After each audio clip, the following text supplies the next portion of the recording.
Hi everyone, आज हम लोग समझेंगे प्रॉपर्टीज ऑफ थर्मल रेडिएशन के बारे में। लेकिन उससे पहले हम लोग थर्मल रेडिएशन क्या है वो थोड़ा सा समझ लेते हैं।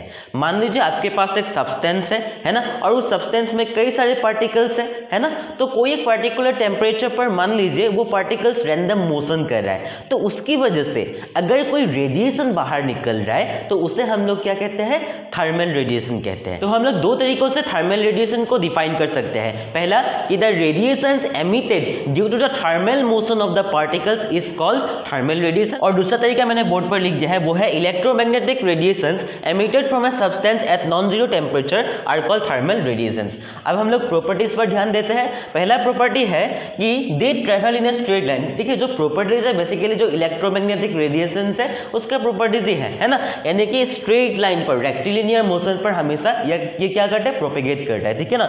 दूसरा प्रॉपर्टी है they do not require any material medium for propagation. देखिए जैसे कि कंडक्शन करंट और कन्वेक्शन करंट जो होता है वो बेसिकली क्या होता है, एक मीडियम चाहिए होता है, चाहे वो मीडियम सॉलिड हो, लिक्विड हो या गैस हो, कुछ भी हो, मीडियम चाहिए। लेकिन इसको कोई मीडियम नहीं चाहिए प्रोपेगेट करने के लिए। ठीक है ना। नेक्स्ट हम लोग देखिए they travel with velocity of light, यानी कि जो स्पीड है वो लाइट की स्पीड है। ठीक है ना। और जो चौथा प्रॉपर्टी है intensity inversely proportional to the square of distance from source, जो कि बेसिकली होता है अगर आप लोग सोर्स से दूर जा रहे हो है ना, तो जो इंटेंसिटी है उस रेडिएशन का वो थोड़ा सा घट जाएंगे है ना, तो उसी को हम लोग क्या कहते हैं, इंटेंसिटी इनवर्सली प्रोपोर्शनल, यानी कि जितना डिस्टेंस पर आप लोग जाओगे उतना इंटेंसिटी कम होगा है ना। नेक्स्ट प्रॉपर्टी है दे ओबे लॉज ऑफ रिफ्लेक्शन, यानी कि जो लॉज ऑफ रिफ्लेक्शन है वो सब कुछ फॉलो करके चलता है ये थर्मल रेडिएशन।